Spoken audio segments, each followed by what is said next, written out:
On est une équipe. Binôme. Raccord. Voyageur. Heureux. Heureux. De super méga grosses tensions, mais on est une famille. C'est le plus beau des ciments de ta relation aussi, donc voilà. Le couple, les amoureux, peut en prendre un coup. Clairement rapprochement, mais avec des clashs. Je pense pas du tout que ce soit inéluctable, mais je pense que c'est assez fréquent de voir des couples se séparer après l'arrivée d'un enfant. En tout cas, il ne faut pas avoir un enfant pour se dire qu'on va sauver son couple. Absolument pas. Croire à nouveau en soi et à ses capacités de bien élever son enfant. Maman solo, ce qui est compliqué, c'est que tout repose sur tes épaules. D'avoir tous les rôles, tu vois, d'être et celle qui fait des câlins, mais aussi celle qui dit qu'on va se coucher, termine tes haricots verts, on se lève, on va à l'école. Évidemment, chez leur père, tout est plus joyeux, tout est plus festif. On dîne avec des granolas et on regarde les matchs de foot.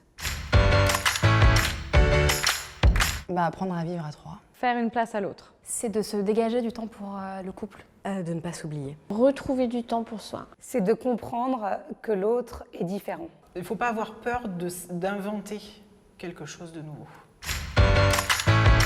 Il faut déjà retrouver son corps, donc l'autre passe après ça, je pense. Il ne faut pas être trop exigeant. S'écouter et se faire confiance. C'est pas si compliqué que ça. Si, c'est compliqué. Je suis sûre qu'il n'y a pas de règle. Ouais, il y a des moments où on part en week-end tous les deux. Ouais. C'est une application et elle s'appelle Babysitter. Chacun notre tour, on organise une soirée un peu surprise pour l'autre. On se retrouve souvent pour se parler dans des recoins de la maison.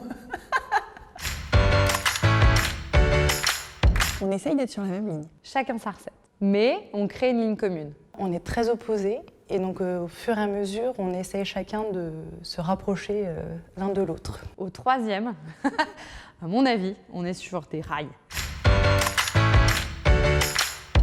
Ah non, il y a du travail encore. Ah non, à fond dedans. La parité, quand il est à la maison, c'est plutôt moi qui devrais faire des efforts.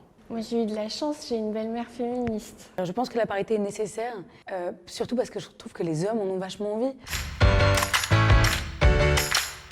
Beau.